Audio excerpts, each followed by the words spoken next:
اللهم صل على محمد اللهم صل على محمد بسم اللہ محمد وعلى محمد وعجل فرجهم اللہ اکبر اللہ کا ثواب پہنچائے علیہ چاہدہ معصومین علیہ الصلوۃ والسلام۔ تو میں اب دعوت دیتا ہوں ڈاکٹر آفتاب زیدی صاحب کو کہ وہ تشریف لائیں اور تلاوت کلام پاک کا شرف حاصل فرمائیں۔ السلام علیکم۔ وعلیکم السلام ورحمۃ اللہ علیکم وبرکاتہ۔ السلام ورحمۃ اللہ وبرکاتہ۔ جب قبر صاحب آفتاب کو بلاتے ہیں تو مزہ ہی اور ہوتا ہے۔ سرکار کیا کی بات ہے، زندگی نہیں سبحان ہے، اللہ سبحان اللہ سبحان اللہ۔ آفتاب کے بغیر خمر کی کیا زندگی ہے؟ ایک شعر ماشاء اللہ ماشاء اللہ، سلامت اب رہیں ہر وقت سلامت رہیں حاجت ہے، ہر سلامت وقت رہیں۔ حاجت ہے۔ ایک شعر یاد آ رہا ہے، ایک شعر ارشاد ملاحظہ کیجئے کہ جس نے قمر و شمس کو یکجا نہیں دیکھا، ہاں ہاں ہاں ہاں جس نے قمر و شمس شمس کو کو یکجا نہیں دیکھا، دیکھا اس نے ابو طالب کا گھرانہ نہیں دیکھا۔ سبحان گھرانا اللہ نہیں سبحان دیکھا، اللہ سبحان اللہ۔ واہ واہ واہ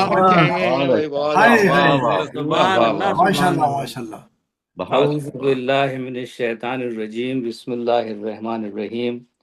قالوا سبحانک لا علم لنا الا ما علمتنا انک انت العلیم الحکیم۔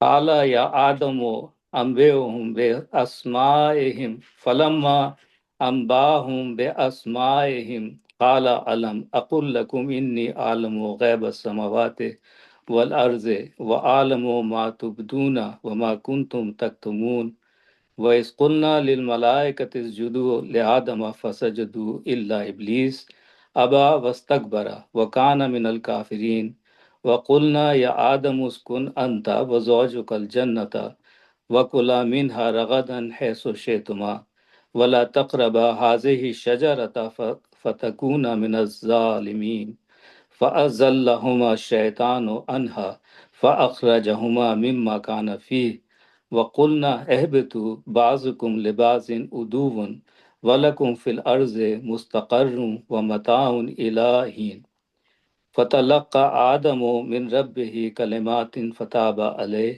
إِنَّهُ هُوَ التَّوَّابُ الرَّحِيمُ قُلْنَا اهْبِطُوا مِنْهَا جَمِيعًا فَإِمَّا يَأْتِيَنَّكُم مِّنِّي هُدًى فَمَن تَبِعَ هُدَايَ فَلَا خَوْفٌ عَلَيْهِمْ وَلَا هُمْ يَحْزَنُونَ والذین کفروا وکذبوا بآیاتنا اولئک اصحاب النار هم فیہا خالدون یا بنی اسرائیل اذکروا نعمتی التی انعمت علیکم واوفوا بعہدی اوف بعہدکم وإیایا فارہبون وآمنوا بما انزلت مصدقا لما معکم ولا تکونوا اول کافر به ولا تشتروا بآیاتی ثمنا قلیلا وَإِيَّايَ فَاتَّقُونَ صدق اللہ العلی العظیم۔ ماشاء اللہ سبحان اللہ سبحان اللہ۔ سبحان اللہ۔ ترجمہ ماشاء اللہ سرکار۔ ترجمہ پیش کر رہا ہوں، یہ مولانا علی نقی نقن صاحب کا ترجمہ ہے۔ ارشاد۔ جی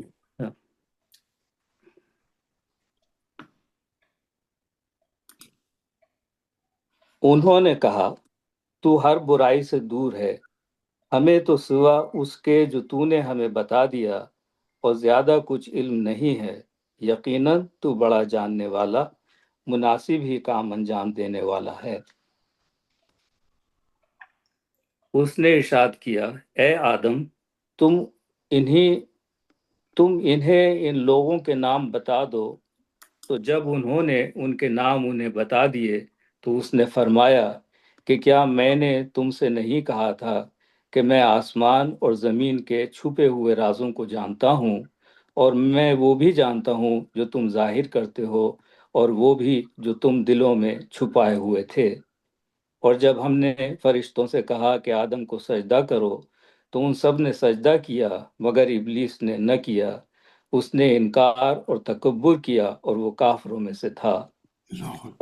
اور ہم نے کہا اے آدم تم اور تمہاری بیوی دونوں جنت میں قیام کرو اور جیسا تمہارا جی چاہے اس میں مزے اور بے فکری کے ساتھ غذا حاصل کرو، اور اس درخت کے پاس نہ جانا ورنہ تم حد سے قدم بڑھانے والوں میں سے ہوگے۔ اس کے بعد شیطان نے ان کا قدم پھسلا کر وہاں سے ہٹانے کا سامان کیا تو انہیں جس میں وہ تھے اس سے نکلوا دیا، اور ہم نے کہا کہ اتر جاؤ، تم میں ایک کا ایک دشمن ہوگا اور تمہیں زمین پر ٹھہرنے اور ایک میعاد تک فائدہ اٹھانے کا موقع ہوگا۔ اس کے بعد آدم نے اپنے پروردگار سے کچھ کلمات سیکھ لیے تو اس نے ان کی توبہ قبول کر لی، اور وہ بڑا ہی توبہ قبول کرنے والا اور بہت مہربان ہے۔ ہم نے کہا تم سب اس سے اتر جاؤ، اس کے بعد اگر میری طرف سے تمہاری جانب کوئی ہدایت پہنچے تو جس نے میری ہدایت کی پیروی کی ان کے لیے نہ کوئی خوف ہوگا اور نہ انہیں رنج پہنچے گا، اور جو کفر اختیار کریں گے اور ہماری آیتوں کو جھٹلائیں گے یہ دوزخ والے ہوں گے اور وہ اس میں ہمیشہ ہمیشہ رہیں گے۔ اے بنی اسرائیل، میری وہ نعمت یاد کرو جس سے میں نے تمہیں نوازا، اور مجھ سے جو معاہدہ ہے اسے پورا کرو، تو میں تم سے معاہدہ پورا کروں، اور اس کے بعد مجھ سے ڈرتے رہو، اور اس پر ایمان لاؤ جو میں نے نازل کیا ہے، تصدیق کرتا ہوا اس کی جو تمہارے پاس ہے، اور اس کے اول نمبر کے منکر نہ بنو، اور میری آیتوں کو ذرا سی قیمت پر ہاتھ سے نہ دے دو، ورنہ پھر مجھ سے بچاؤ کی فکر کرو۔ شکریہ۔ ماشاء اللہ اللہ، جزاکم جزاک اللہ ماشاءاللہ اللہ۔ صاحب، جزاک اللہ سبحان خیر۔ اللہ سبحان اللہ۔ آفتاب زیدی صاحب بہت بہت شکریہ آپ کا تلاوت فرمانے کا۔ اب میں سرکار حجت الاسلام سے دست بستہ گزارش کرتا ہوں کہ وہ تشریف لائیں اور درس ہم کو عطا۔ اعوذ باللہ من الشیطان الرجیم، بسم اللہ الرحمن الرحیم، الصلاۃ والسلام علی اہلہا۔ شکر گزار ہوں میں محترم جناب آفتاب صاحب کا کہ انہوں نے ترجمہ کے ساتھ میں تلاوت کلام پاک کے ذریعے سے آغاز فرمایا۔ میں آج ایک چیز پر غور کر رہا تھا جو ایک زمانے سے جو ہے دیکھ رہا تھا کہ کن لوگوں نے کیا کیا ترجمہ کیا ہے، تو جناب آدم علیہ السلام کے لیے یہ جو لفظ استعمال کیا گیا ہے وَتَكُونَ مِنَ الظَّالِمِينَ، تم دونوں ظالمین میں سے ہو جاؤ گے، یعنی جناب آدم اور جناب حوا۔ تو اس کا ترجمہ جو ہے علامہ نقن صاحب نے بڑی احتیاط کے ساتھ میں کیا، جیسا کہ ابھی آفتاب صاحب نے بیان فرمایا کہ تم دونوں حد سے زیادہ قدم بڑھانے والے ہو جاؤ گے۔ آف یعنی آف آف، ماشاء کیا سبحان اللہ۔ واقعاً دیکھیں ترجمے میں جو کہتے ہیں نا کہ اگر ہم ظالم کا ترجمہ لفظی کرتے تو ظلم کے معنی میں آتا، بے شک، لیکن یہاں ظالم کا ترجمہ جو ہے علامہ نقن صاحب اللہ مقاموں نے جو فرمایا ہے یعنی حد سے زیادہ قدم بڑھانے والے ہوں گے، تو بڑا زبردست ترجمہ کیا ہے۔ اور دوسرا علامہ جوادی صاحب قبلہ کا جو ترجمہ ہے اس میں نشان در جوادی صاحب قبلہ کا، انہوں نے یہاں ترجمہ کیا تھا کہ تم دونوں نقصان اٹھانے والے ہوں گے۔ تو اب نقصان اٹھانے والوں کا ترجمہ بھی بہترین ترجمہ، کیوں؟ اس لیے کہ بھئی اس سے بڑا اور کیا نقصان ہوگا، اچھا خاصا جنت میں رہتے تھے، بے وہاں شک، سے نکال کر کے زمین پہ بھیج دیا تو نقصان ہی تو ہوا۔ بے شک، بے شک۔ کسی آدمی کو ولا سے نکال کر، بنگلے سے نکال کر کسی جھوپڑی پٹی میں رکھ دیا جائے تو نقصان ہی تو ہوگا۔ اب دنیا تو جنت کے مقابلے میں ایک جھوپڑی پٹی کی طرح ہے، جی سمجھا؟ جی جی۔ تو دونوں ترجمے بڑے عمدہ ہیں یہ ماشاءاللہ سے، اور یہ ہمارا جواب بھی ہے ان کی معصومیت کو باقی رکھنے کے لیے جناب آدم کی، کہ بے شک معصوم تھے، انہوں نے ترک اولا ضرور کیا، لیکن علیہ باللہ چونکہ وہ معصوم تھے کوئی گناہ انہوں نے نہیں کیا بے ہے۔ شک، اور یہاں لفظی ترجمہ نہیں، معنوی ترجمہ ہے کہ آپ حد سے زیادہ بڑھ جاؤ گے، اور وہی ہوا، یا نقصان اور اٹھانے والے ہو گئے۔ جو یہ ایک دیکھیں درس کے یہ فائدے ہوتے ہیں کہ آدمی جو ہے بے شک الحمدللہ جب تفسیر کی دنیا میں جاتا ہے تو وہ بے شک۔ کچھ نہ کچھ اس سے حاصل کر کے بیٹھتا ہے۔ آپ آج کا درس جو ہمارا قرآن مجید کی تفسیر کا، ہم سورہ بقرہ کی طرف ہیں، اور سورہ بقرہ میں ہم یہاں تک پہنچے تھے کہ وَمِنَ النَّاسِ مَن يَقُولُ آمَنَّا بِاللَّهِ وَبِالْيَوْمِ الْآخِرِ وَمَا هُم بِمُؤْمِنِينَ، آیت نمبر 8 تھی ہماری، اور آیت نمبر 8 کے بارے میں جو آج کا بیان کیا جا رہا ہے تو اس میں ایک ترتیب ہے۔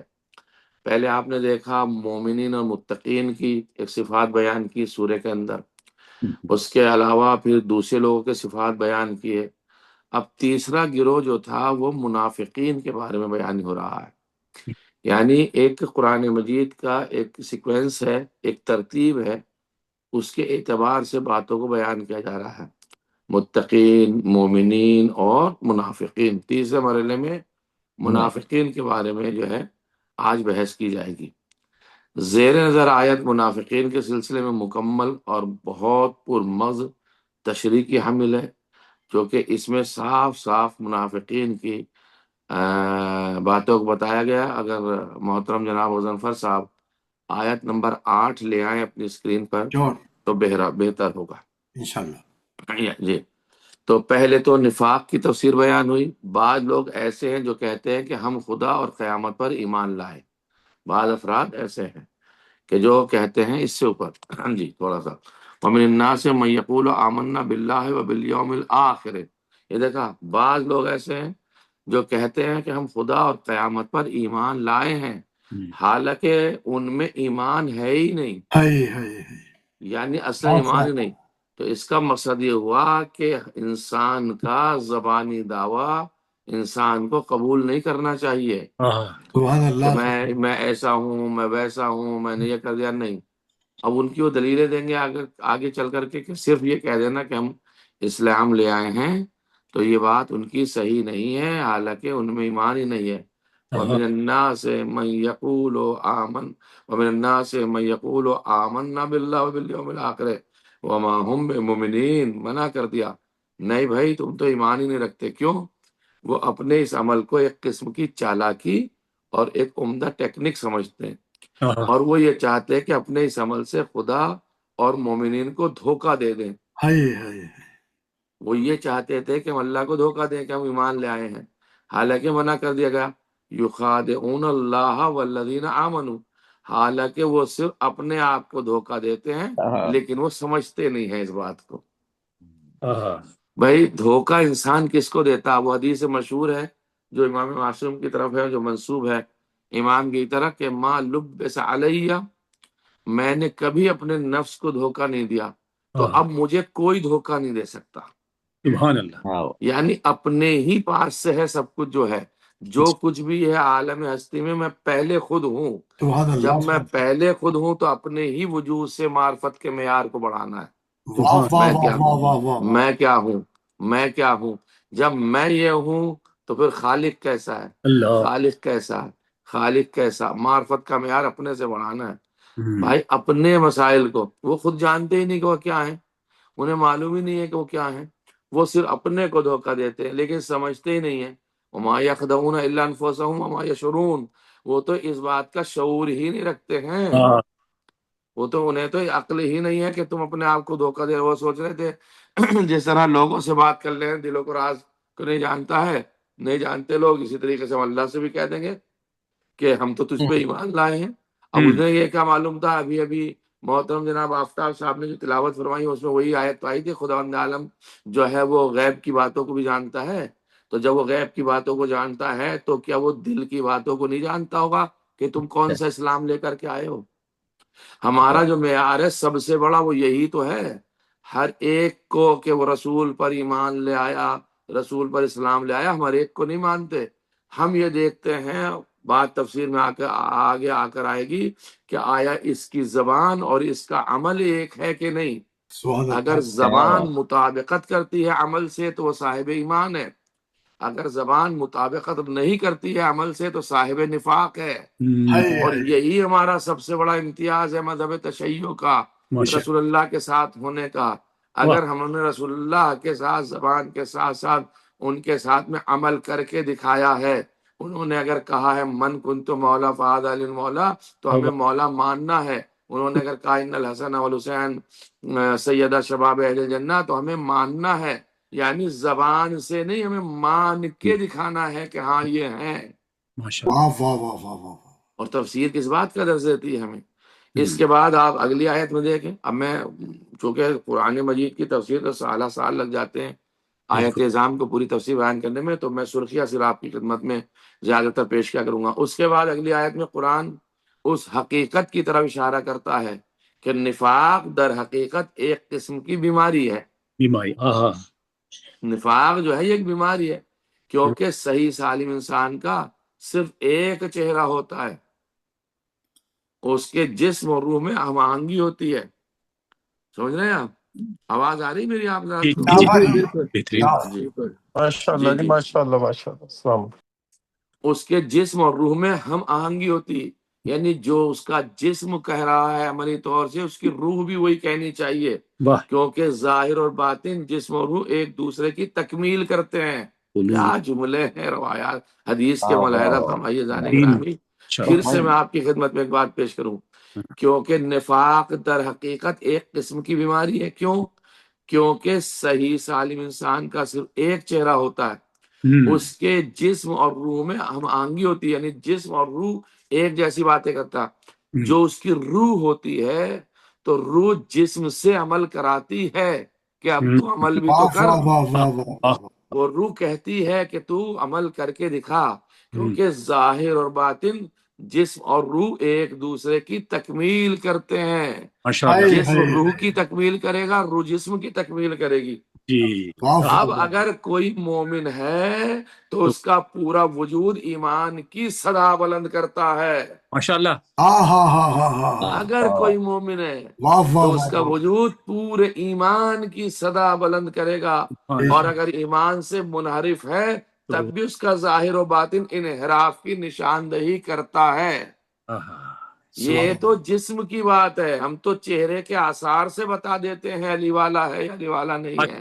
ماشاء ہاں ہاں ہاں ہاں ہاں۔ کیا بات چہرہ واہ واہ واہ واہ۔ آثار بتا دیتا ہے، ہائے چہرے میں جو آثار مرتب ہوتے ہیں وہ بتا دیتا ہے کہ یہ علی والا ہے یا علی والا نہیں ہے۔ یہ جسم اور روح میں یہ جو نسبتیں پائی جاتی ہیں، یہ جسم اور روح میں، یہ جو لوگ کہتے ہیں کہ جسم الگ ہے روح الگ ہے، بھائی روح جسم کو بناتی ہے، یہی جسم روح کو بناتا ہے۔ اسے جتنا جسم کو ہم زحمتیں دیں گے اتنا روح قوی ہوتی چلی جائے گی، سبحان اللہ کیونکہ سبحان عبادت اللہ۔ تو جسم کے ذریعے سے کریں گے نا۔ بے شک۔ قرآن کہتا ہے ان کے دلوں میں خاص بیماری ہے، فی قلوبہم مرض۔ جب فی قلوبہم مرض ہے تو کیا ہوگا؟ فزادہم اللہ مرضا۔ ٹھیک ہے، تمہارے دلوں میں مرض ہے تو ہم اسے بڑھا دیتے ہیں، کون سی بات ہے؟ ان کی بیماری میں اضافہ کر دیتا ہے خدا عالم۔ فزادہم اللہ مرضا۔ جب تم ہی اپنے دل کو صحیح نہ کرنا چاہتے تو ہمیں کیا پڑی ہے؟ تم اپنے دل کو پاک کر لو تاکہ تمہارے دل میں ایمان آ جائے۔ اگر ان کے دل میں مرض نہ ہوتا تو در سیدہ نہ جلایا جاتا۔ واہ جی واہ اللہ اکبر۔ اس کا مقصد یہ ہے کہ مرض تھا دل کے اندر، تو پھر ان کے مرض کو اضافہ کیا گیا۔ جب اضافہ کیا گیا تو اب قابل بہشت نہیں، قابل جہنم ہوں گے یہ لوگ، کیونکہ ہمیں اب اضافہ بھی تو کرنا ان کے دل میں۔ منافقین کا اصل سرمایہ کیا ہوتا ہے؟ منافقین کا، آج کی بحث بڑی طولانی اور بڑی عظیم بحث ہے، منافقین کا اصل سرمایہ ہوتا ہے جھوٹ۔ جھوٹ رائٹ واہ واہ واہ واہ۔ یعنی جتنا بڑا منافق ہوگا اتنا ہی جھوٹ بولے گا، جتنا بڑا مومن ہوگا جھوٹ سے ہمکنار ہوگا، اصل اس سے جھوٹ نزدیک بھی نہیں آئے گا۔ یعنی اگر ہم ایک لمحے میں بھی کسی وجہ سے جھوٹ بول رہے ہیں تو اس ایک لمحے میں ہم منافق ہیں، سبحان اللہ سبحان اللہ۔ کیونکہ سرمایہ ہے جھوٹ۔ اسی لیے کہا گیا نا جھوٹ بلاؤ کی کنجی ہے، جھوٹ جھگڑوں کی کنجی ہے، جھوٹ جو ہے وہ بربادیوں کا خزانہ ہے جسے کہا جاتا ہے، ابتدا ہوتی ہے اس سے، چابی ہے اس کی جھوٹ سے۔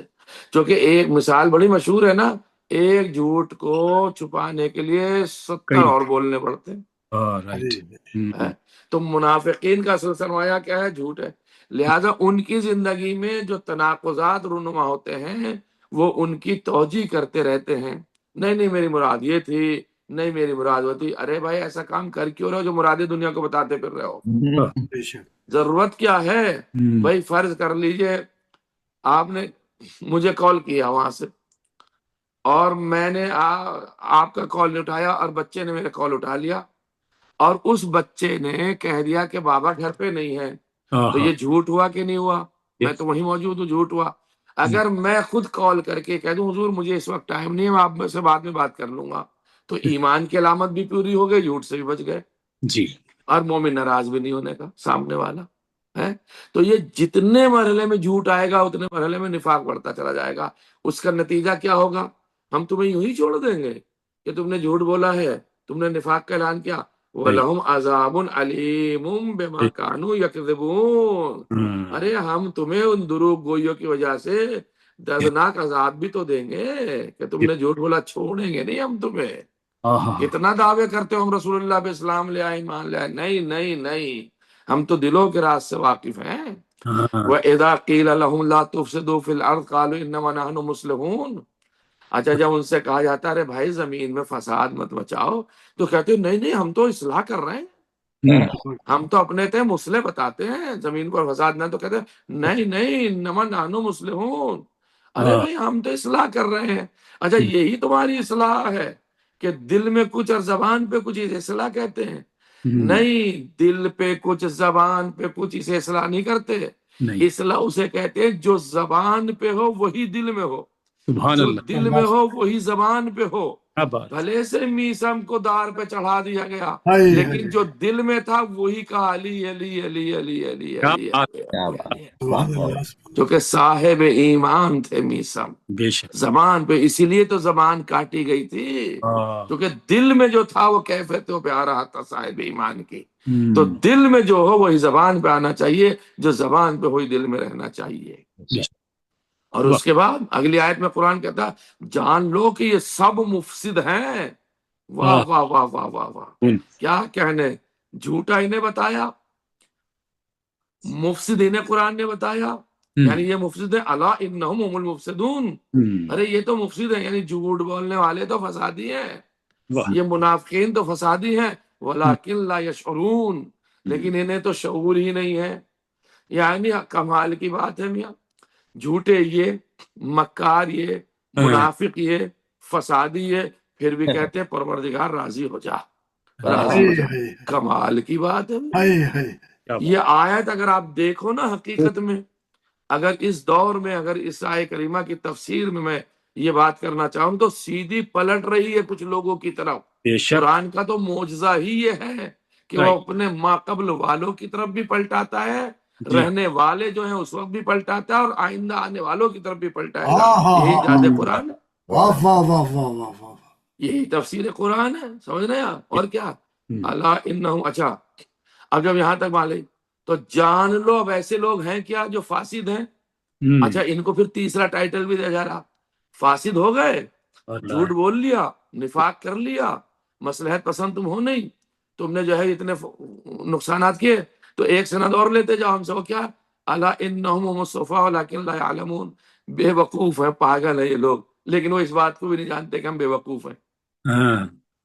الا انہم هم الصفا، ارے یہ تو بے وقوف ہیں، پاگل ہیں، بے وقوف ہیں، ولکن لا يعلمون، کیا یہ بے وقوفی نہیں کہ انسان اپنی زندگی کے مقصد کا تعین نہ کر سکے؟ یہ بھی تو ایک بے وقوفی ہے کہ نہیں ہے؟ انسان اپنی زندگی کے مقصد کا تعین نہ کر سکے، اس سے بڑی اور کوئی کیا بے وقوفی ہوگی؟ اور ان کی ایک نشانی اور بھی ہے، ہر روز کسی نئے رنگ میں نکلتے ہیں۔ ان منافقین کی ایک پہچان اور بھی ہے۔ میں رات ایک ڈیبیٹ دیکھ رہا تھا آپ کے ملک کی، اس میں دو صاحب بحث کر رہے تھے، تو ایک صاحب کہہ رہے تھے نہیں انہوں نے فرار کیا تھا عہد میں، تو دوسرے صاحب ان کے ساتھ کہتے ارے اتنی بڑی توہین نہ کیجئے، کہہ دیجئے کہ فرار، انہوں نے کہا میں اور اس کا ترجمہ کیا کروں گا، فرار ہی کر سکتا ہوں، کہنے لگے اب یہ کہہ دیجئے تشریف لے گئے تھے۔ واہ بھائی واہ، یہ ڈیبیٹ دیکھ رہا تھا میں، ایک دو جگہ بھیجی وہ، میں نے کہا کمال کی بات ہے بھائی، وہ بھی تشریف، تو اس نے بڑا اچھا جواب دیا، میاں میدان سے بھاگ کر جانے کو تشریف نہیں کہتے، تشریف کہتے کہ کسی کی زیارت کے لیے گئے ہوں اسے کہتے ہیں تشریف لے گئے تھے، یہ تو زیارت چھوڑ کے جا رہے تھے، بھائی پیغمبر ساتھ میں تھے۔ وَإِذَا لَقُوا، اچھا ان کی تیسری نشانی کیا، کسی نہ کسی نئے رنگ میں بدلتے ہیں، ہر گروہ کے ساتھ ہم صدا ہوتے ہیں۔ ہم نے دیکھا احمد صاحب ہیں، حضور حضور، مصطفیٰ صاحب ہیں، جناب جناب، عیسیٰ صاحب ہیں، حضور حضور، یہ ہم نے گروہ کہا۔ اور پھر جب ہم دوسرے رنگ میں گئے، ہمیں چھوڑو احمد کی بات، وہ تو بہت بیکار آدمی ہے، انہوں نے مثلاً امن سے کہہ دیا اس بات کو، جمن سے کہہ دیا اس بات کو، دمن سے کہہ دیا اس بات کو۔ اب یہ کیا ہے، وہ ہر گروہ کے ساتھ ہے۔ جس طرح قرآن کہتا ہے جب وہ اہل ایمان سے ملاقات کرتے ہیں تو کہتے ہیں ہم ایمان لے آئے، وَإِذَا لَقُوا الَّذِينَ آمَنُوا قَالَ آمَنَّا، جب صاحب ایمان کے پاس آتے کہتے ہیں ہم تو آپ پہ ایمان رکھتے ہیں جناب، ہم تو ایمان رکھتے ہیں، ایک ہی مکتب کے پیروکار اور دل و جان سے اسلام کر چکے یہ کہتے ہیں۔ اور جب وہ شیطان صفت لوگوں کے پاس میں گئے، وَإِذَا خَلُوا إِلَىٰ شَيَاطِینِهِمْ قَالُوا إِنَّا مَعَكُمْ، اور جب یہ مومنین سے ایمان کا اظہار کرنے کے بعد گئے ہیں نا شیطانوں کی طرف، تو ان سے کہتے ہیں ارے ہم تو تمہارے ساتھ ہیں، ان سے کیا مطلب؟ انما نحن مستہزئون۔ اب سنیے دیکھیے، وہ تو اپنا خود ہی مسخرہ کر رہے ہیں، ہائے اپنے خود ہی توہین کرا رہے ہیں، یہ ان کے افکار و اعمال پر دل میں تو ہم ہنستے ہیں، یہ سب ان سے مذاق ہے، ورنہ ہمارے دوست، ہمارے محرم راز اور ہمارا سب کچھ تو آپ لوگ ہیں۔ یعنی جب اہل نفاق کے پاس گئے، کہا نہیں نہیں دوستو، اصل میں آپ لوگ ہمارے ہیں۔ ان سے تو مذاق میں کہہ دیتے ہیں تم پہ ایمان لے آئے، اور یہی ہوا اسلام کے ساتھ۔ بے شک اسلام کے ساتھ میں یہی ہوا، کہتے رہے ہم آپ کے ساتھ میں ہیں، لیکن جڑیں کاٹنے کی کوشش پوری کرتے رہے۔ اردو کا محاورہ میں نے استعمال کیا، آپ حضرات بزرگ حضرات ہیں، اس محاورے کو سمجھتے ہوں گے، لیکن وہ جڑیں اتنی مضبوط تھیں کہ ان سے کٹ نہ سکیں، نہیں، ان کی ہاری ان پہ چل نہ سکی۔ کیوں؟ اس لیے کہ وہ ولی خدا بن کے آیا تھا جس کی جڑیں کاٹنا چاہ رہے تھے۔ اللہ اکبر، سبحان اللہ سبحان اللہ۔ اس کے بعد قرآن ایک سخت اور دو ٹوک لب و لہجے کے ساتھ کہتا ہے کیا؟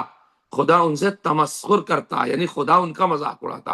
اللہ یستہزئ بہم، اور خدا ان کے طغیان اور سرکش میں، انہیں خدا طغیانی اور سرکشی میں رکھے گا تاکہ وہ کاملاً سرگردہ رہیں۔ وَيُمِدُّهُمْ فِي طُغْيَانِهِمْ يَعْمَهُونَ۔ چلو پڑے رہو، تم چاہتے ہو نا یہاں پڑے رہیں تو ٹھیک ہے، انہی میں پڑے رہو اور ہم بھی تمہیں اس میں ہی ڈالے رہیں گے۔ تو لہذا متقین کی علامت الگ ہے، مومنین کی علامت الگ ہے، منافقین کی علامت الگ ہیں۔ والحمدللہ رب العالمین۔ آج کے درس کا نتیجہ یہ ہوا کہ انسان کی جو زبان سے کہہ رہا ہے وہی انسان کے دل میں بھی ہونا چاہیے، سبحان اللہ، تاکہ سبحان انسان سبحان اللہ۔ اپنے ایمان کو ثابت کر سکے، ورنہ میرے منہ پہ کچھ اور دوسرے کے منہ پہ کچھ کہنے سے ایمان ثابت نہیں ہوگا، وہ نفاق ہوگا۔ آج کے مسائل شرعیہ میں وقت بڑی تیزی سے ہمارا گزر گیا ہے۔ امام جماعت کے شرائط ہے۔ امام جماعت جو امام ہیں جن کے پیچھے ہم نماز پڑھتے ہیں، ان کی شرطیں ہیں، وہ میں آپ کی خدمت میں پیش کر دیتا ہوں، لیکن روزانہ یہ باتیں ضروری ہوتی ہیں۔ بے شک، امام جماعت کے لیے ضروری ہے، پہلا مسئلہ تو بالغ ہو، 15 سال کا ہو، دوسرا عاقل ہو، صاحب عقل ہو، دیوانہ نہ ہو، تیسرا شیعہ اثنا عشری ہو۔ اب میری سمجھ میں ایک بات نہیں آتی، جب انہوں نے خود کہا کہ امام شیعہ اثنا عشری ہو تو اب ہم دوسروں کے پیچھے نماز کیسے پڑھ لیں جماعت سے، کیونکہ وہ تو شیعہ اثنا عشری ہے ہی نہیں، تو ہم ان کے پیچھے نماز جماعت ادا نہ کریں جب وہ خود بیان کر رہے ہیں۔ تیسرا عادل ہو، عدالت کی بھی شرط ہے اس کے اندر، عادل ہونا چاہیے، اور حلال زیادہ بھی ہو۔ الیاذ باللہ کوئی بچہ اگر غیر مشروع طریقے سے پیدا ہوا ہے تو اس کے پیچھے نماز نہیں ہے، اور نماز صحیح پڑھ سکتا ہو۔ آج کل جو ایک ٹرینڈ چلا ہے کہ بھئی ہاں چلو جماعت سے نماز کر لیں، کھڑا کر دیں، بھائی نماز تو پڑھ لیجئے، شریعت کہتی ہے کہ جو تم میں افضل ہو پڑھ لو، لیکن نماز کے لیے شرط یہ ہے کہ اس کی نماز صحیح ہو بے شک تو اس کے پیچھے نماز پڑھی جائے نا۔ اگر مقتدی مرد ہو تو اس کا امام بھی مرد ہونا ضروری ہے، چلو یہ تو صحیح بات ہے، مرد کے پیچھے نماز ہے۔ اور 10 سالہ بچے کی اقتدا یہ کیسے ہو سکتی ہے؟ محل اشکال ہے، لیکن بہرحال یہ تمام چیزیں۔ تو یہ کیا ہونا چاہیے؟ بالغ ہو، عاقل ہو، شیعہ اثنا عشری ہو، عادل ہو۔ عادل کسے کہتے ہیں؟ عادل کا ترجمہ جو کیا ہے آغا خوئی وغیرہ نے جو فرمایا تھا وہ یہی تھا کہ عادل اس کے محلے میں رہنے والے آدمی یہ دیکھیں کہ یہ عدل و انصاف سے کام لیتا ہے، یعنی حرام کو ترک کرتا ہے اور واجبات کو انجام دیتا ہے، اسے کہتے ہیں عادل، اور اس کی گواہی اس کے محلے والے دے دیں، اس کے لیے کافی ہے۔ جو شخص پہلے ایک امام کو عادل سمجھتا تھا، اور یہ ہماری کمیونٹی میں ماشاءاللہ بہت ہوتا ہے، مثلا آپ لوگ مجھے 3 سال سے عادل سمجھ رہے ہیں، تو فرض کر لیجئے اب میں عادل ہوں، لیکن اب شک کرنے لگے آپ، اب مولانا صاحب عادل بھی رہ گئے یا نہیں، کیونکہ امام جماعت کے ساتھ بڑے مسائل ہوتے رہتے ہیں، سینٹروں میں، مسجدوں میں، دوسری جگہ۔ اب شک کر رہے ہیں کہ اب شک کرے کہ وہ اب بھی اپنی عدالت پہ قائم ہے یا نہیں، تو ہم تب بھی اس کی اقتدا کر سکتے ہیں، چونکہ شک سے یقین باطل نہیں ہوتا۔ لہذا اگر کوئی شخص اپنے امام صاحب کے یعنی پیش نماز سے، امام صاحب سے مراد میری یہاں پیش نماز کی ہے، جو امام جماعت ہے، اگر کوئی شخص اپنے امام کے پیچھے نماز پڑھ رہا ہے، یعنی پیش نماز کے پیچھے، اور اس میں شک کرنے لگے پتہ نہیں عادل ہے یا نہیں، تو ہمیں نماز پڑھ لینی چاہیے اور ہمیں اس کی اقتدا کر لینی چاہیے۔ جو شخص پہلے کے امام کو عادل سمجھتا تھا، اب اگر شک ہوا ہے اس آدمی کے اوپر کہ عدالت قائم ہے یا قائم نہیں ہے، ایسی صورت میں اقتدا ہو سکتی ہے۔ جو شخص کھڑا ہو کر نماز پڑھتا ہو وہ کسی ایسے شخص کی پیروی نہیں کر سکتا جو بیٹھ کر یا لیٹ کر نماز پڑھا رہا ہو۔ بہت سے افراد امام صاحب اگر کسی مجبوری کی بنیاد پر کھڑے ہو کے نماز نہیں پڑھ سکتے، بیٹھ کے نماز پڑھ لیں، تو جو کھڑے ہو کے نماز پڑھتے ہیں وہ بیٹھ کر نماز پڑھنے والوں کی پیروی نہیں کر سکتے۔ اگر امام جماعت کسی عذر کی وجہ سے نجس لباس یا تیمم سے یا جبیرے سے نماز پڑھ رہا ہے تو بھی اس کی پیروی کر سکتے ہیں، چونکہ وہ شرعی مسئلے کو اپنے لیے حل کر رہا ہے، کیونکہ اس کی شرعی ذمہ داری تیمم کی تھی، اس وقت اس کی شرعی ذمہ داری اسی لباس کی تھی اس وقت، لہذا شریعت دیکھی جاتی ہے، شخصیت نہیں دیکھی جاتی۔ آواز آ رہی ہے آپ حضرات کو؟ جی صاف جی آ رہی ہے۔ مولانا صاحب جی بالکل آ رہی ہے۔ ماشاء اللہ۔ اچھا، چونکہ ایک دم سناٹا سا تھا، لوگ جو ہے وہ ہم سب اپنے اپنے ہمت ذہنوں میں کھوئے ہوئے تھے ہم کہ سب شاید اپنے اپنے آئمہ کے بارے میں سوچ رہے تھے کہ نہیں، ہم سب ہمتن گوش ہو کے سن رہے جی ہیں۔ بے شک۔ ماشاء اللہ ماشاء اللہ ماشاء اللہ جی، ماشاء اللہ، خدا سلامت رہے۔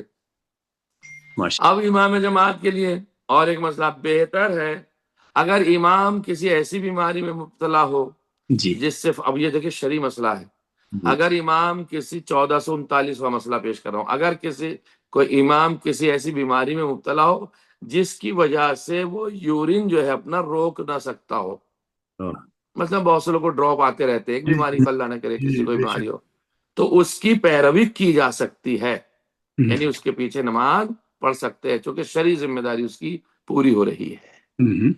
والحمد للہ رب العالمین وصلی اللہ علی محمد وعلی الطاہرین۔ اب آپ کا وقت ہے، آپ کا کوئی مسئلہ ہو تو بسم اللہ۔ سوالات بواز بلند نعرے سروات، اللہ اللہم صل علی صل محمد وعلی علی محمد محمد محمد وعلی وسلم۔ محمد۔ فرجہم۔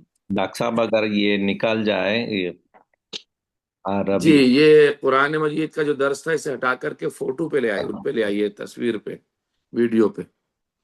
انشاءاللہ اتنے سوال کیجئے بسم اللہ، اگر کوئی ذہن میں مسئلہ ہو اور مجھے آتا ہو تو۔ جی قبلہ جی قبلہ میں بالکل جی تاج صاحب بسم جی اللہ ندیم کیجیے۔ صاحب۔ جی جی جی بسم اللہ۔ اچھا قبلہ، مجھے ایک چھوٹا سا کنفیوژن سمجھ لیں، وہ ہے تو ایسے ہے کہ حضرت آدم علیہ السلام اور ان کی مسز کو اللہ تعالیٰ نے جنت میں بھیج دیا اور ان کو کہا کہ ادھر آرام سے رہیں اور اس شجر کے پاس مت جائیں، اور ان دا مین ٹائم جو شیطان ہے اس کو سجدہ نہ کرنے کی وجہ سے رجیم قرار دے کے نکال دیا وہاں سے۔ پھر ہم ایک جگہ پہ دیکھتے ہیں کہ جی شیطان جو ہے وہ جنت میں ہے، حضرت آدم علیہ السلام کو ایک غلط راستے پہ ڈالنے کی کوشش کرتا ہے، اسی بہانے سے یہ کرو گے تو یہ ہو جائے گا۔ تو یہ شیطان جو ہے، یہ اللہ تعالیٰ نے اس کو نکال دیا تھا، پھر یہ جنت میں کیسے گھس کے تو حضرت آدم علیہ السلام کو کیوں کس طرح سے کر سکے، یہ جنت میں گھسا کیسے یہ؟ جی، بہت پرانی بحث چھیڑ دی آیا آپ نے، جس میں علماء خاموش رہتے ہیں، جی واقعی سمجھا؟ ہاں، اس مسئلے پہ اکثر بحثیں ہوا کرتی ہیں۔ اب قرآن نے اس بات کو کہا ہے تو ہمیں قبول کرنا ہے کہ شیطان نے کہا وَلَا تَقْرَبَا هَٰذِهِ الشَّجَرَةَ فَتَكُونَا مِنَ الظَّالِمِينَ۔ ہاں جی، اب شیطان کو یا تو اس کی آواز وہاں تک گئی ہے یا وہ وسوسہ گیا ہے۔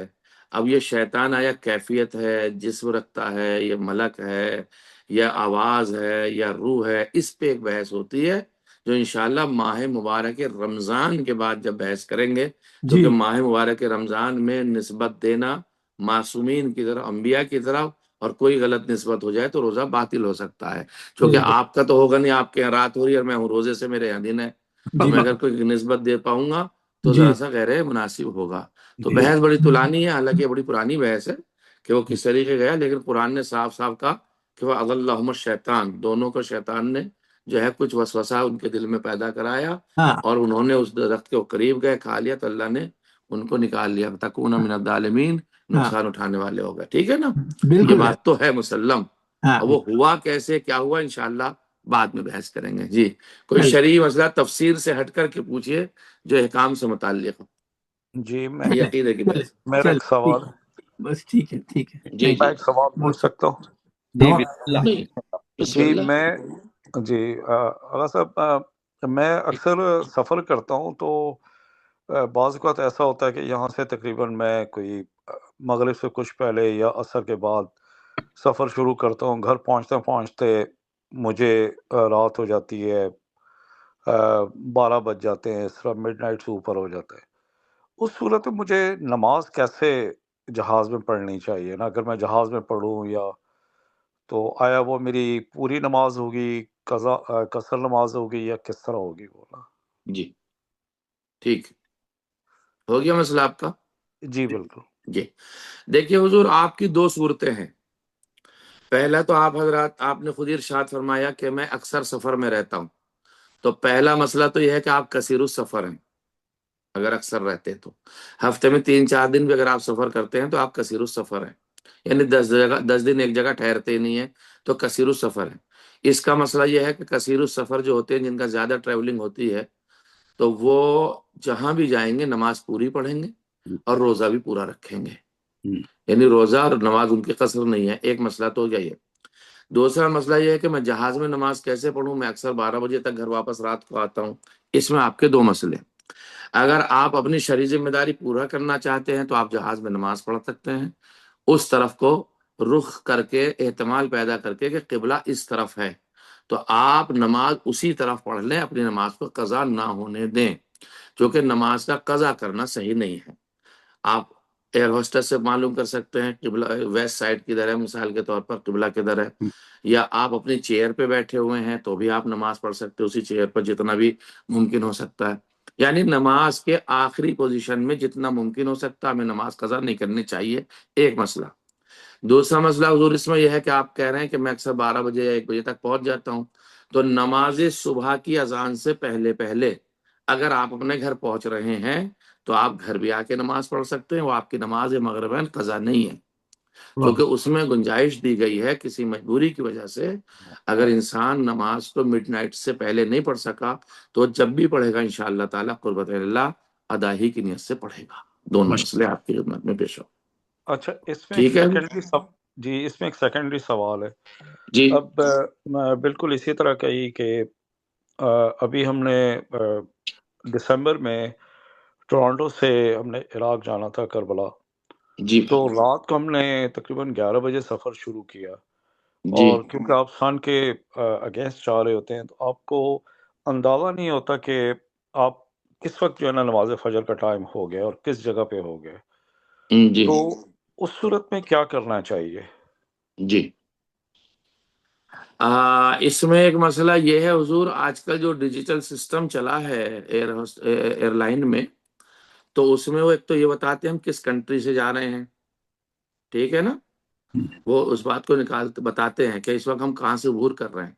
تو اگر ہم ڈیجیٹل سسٹم کو یوز کر سکتے ہیں تو اس میں وہ یہ دیتے ہیں کہ اس کنٹری میں سن سیٹ اور سن رائز کب ہوتا ہے، تو اس کے اکارڈنگ ہم احتیاط کے طور پر نماز پڑھ سکتے ہیں. کوئی شریش کال ہمیں اس کے اندر نہیں پایا جاتا ہے. یا دوسرا سوال یہ ہے کہ ہم وہاں جو ایئر لائن میں ہیں انہی میں سے کسی سٹاف میں سے پوچھ سکتے ہیں کہ اس وقت ہم کہاں سے گزر رہے ہیں اور کیا اس وقت جو ہے وہ ٹائم یہاں پہ کیا ہو رہا ہے، مثال کے طور پر رات ہو رہی ہے، صبح کا وقت ہے، یا سن رائز ہو چکا ہے، یا سن سیٹ نہیں ہو سکتا. تو جس طرف ہمارا احتمال ہوگا اس احتمال پہ ہم عمل کریں گے اور اپنی نماز کو ادا کر لیں گے. اب تیسرا مسئلہ اس میں اور سن لیجئے. جی فرض کر لیجیے آپ ادھر سے جا رہے ہیں، رات لمبی ہوتی جا رہی ہے، چونکہ ہم ایسٹ کی طرف جا رہے ہیں تو رات جو ہے ہماری لمبی ہوتی جا رہی ہے. تو جب رات ہماری لمبی ہوتی جائے گی اور ہم ایسی جگہ پہ پہنچ رہے ہیں جہاں بھی نماز صبح کا وقت ہے، حالانکہ ہم نے ٹریولنگ بہت زیادہ کر لی ہے، تو پھر ہم جا کے وہی شرعی ذمہ داری پوری کریں گے. اگر نماز کا وقت ہے تو وہاں جا کر کے نماز پڑھ لیں گے، ہمیں پھر بھی کوئی مسئلہ نہیں ہوگا. تو سچویشن دیکھنی پڑے گی آپ کو ہم کس سچویشن میں ہیں، لیکن نماز قضا نہیں ہے.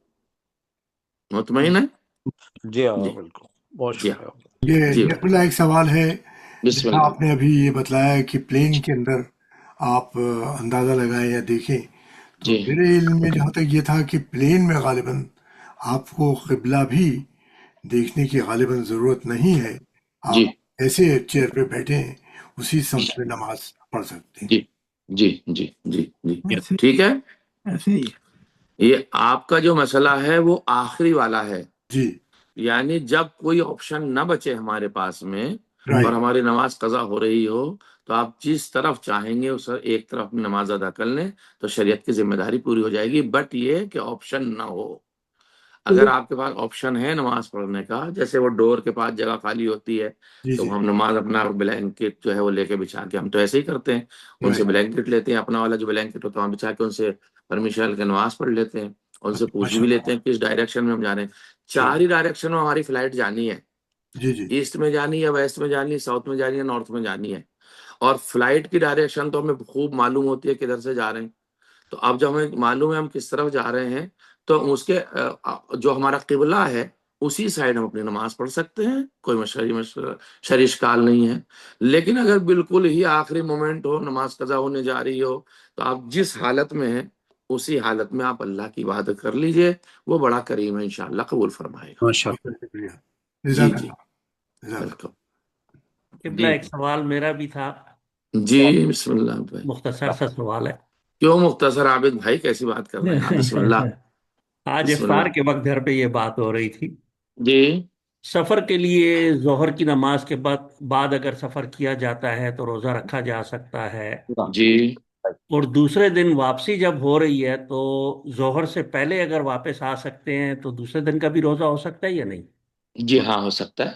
ٹھیک، اگر ہم زوال سے پہلے پہلے اپنے گھر پہنچ گئے ہیں یا جہاں ہمیں ٹھہرنا ہے 10 دن وہاں پہنچ گئے ہیں، اگر ہم زوال سے پہلے پہنچ گئے تو ہمارا روزہ صحیح ہے، اور ہم نے کچھ کھایا پیا نہیں ہو، روزے کے شرائط ہوں، جی جی اور ہم زوال سے پہلے پہلے اذان ظہر سے پہلے اپنے گھر میں انٹر ہو گئے ہیں تو ہم اس دن کا روزہ رکھ سکتے ہیں، کوئی شرعی اشکال نہیں. اور آپ بہت افطار بھی کر سکتے ہیں اپنے سفر میں، یہ بھی کوئی شرعی اشکال نہیں ہے. یعنی آپ پہ واجب نہیں ہے اس دن کا روزہ رکھنا، جو کہ آپ سفر میں تھے، گھر پہنچنے سے پہلے آپ کچھ کھانا چاہیں راستے میں تو آپ کھا بھی سکتے ہیں، جو کہ آپ سفر میں ہیں. روزہ رکھنا چاہیں تو روزہ بھی رکھ سکتے ہیں. ویری گڈ، کیا واضح ہے آغا حضور؟ بہت شکریہ۔ اس میں گھر کی شرط ہے یا شہر کی لمٹ میں آپ داخل ہو گئے؟ اب اس میں آغا سستانی ارشاد فرماتے ہیں کہ اپنا محلہ، جہاں محلے میں ہم جا رہے ہیں، سفر جی پہنچنے میں اپنا محلہ ہے، چھوڑنے میں حد ترخص ہے. انہوں نے واضح کیا اس بات کو، یعنی آپ کسی ایک سبب میں، جس سبب میں رہتے ہیں، کم سے کم اس سبب میں وارد ہو جائیں، سٹی میں نہیں. کیونکہ سٹی تو بہت بڑی بڑی سٹی ہیں، معلوم ہوتا آپ جو ہے وہ 70-80 کلومیٹر پہلے اپنی سٹی میں داخل ہو گئے، گھر 70-80 کلومیٹر دور ہے، تو اس لیے آغا سستانی وغیرہ اپنے محلے کو، اپنے سبب کو شمار کرتے ہیں. اب اکارڈنگ ٹو تقلید آپ کس کی کرتے ہیں، جی وہ ہے. جی جی اور کوئی مسئلہ ہے؟ والحمد للہ رب العالمین وصلی اللہ علی محمد وآلہ الطاہرین. خدا عالم سے دعا کرتا ہوں پروردگار ہماری اس خدمت کو مخلصانہ طور پر قبول فرمائے انشاءاللہ، آمین آمین اور ہم سبھی کے توفیقات میں اضافہ فرمائے. ماہ مبارک کی رحمت برکتیں ہم سبھی کو نصیب فرمائے. آج کا درس غالباً عدنان صاحب کی طرف سے تھا. عدنان جی صاحب، جی، عدنان جی، صاحب ہے، اور خدا عالم محترم جناب عدنان صاحب کے توفیقات میں اضافہ فرمائے، ان کے مرحومین کی مغفرت فرمائے. ایک بار اور سورہ فاتحہ پڑھ کر بانی درس جو محترم جناب عدنان صاحب ہیں، ان کے جو مرحومین ہیں، اور تمام ملت شہدائے پاکستان اور تمام شہدائے جعفریہ کو بھی شامل کر لیجیے. بسم اللہ الرحمن الرحیم.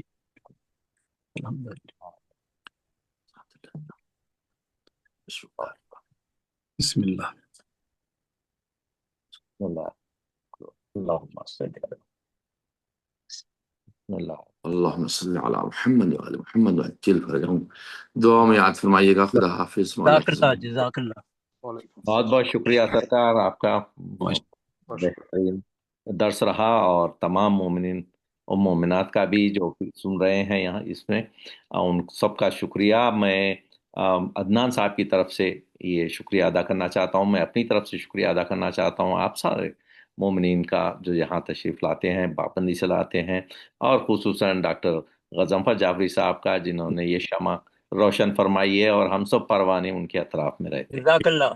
ماشاءاللہ ماشاءاللہ بہت خوب آپ بہن کو سلامت رکھے اور وہ بہت ایک شکریہ شعر ڈاکٹر قمر عابدی صاحب، آپ نے ماشاءاللہ سب چیزوں کو بہترین ماشاءاللہ جی ماشاءاللہ آپ کی روشنی بھی آتی پہنچا ہے. دیتے ہیں. جزاک اللہ خیر.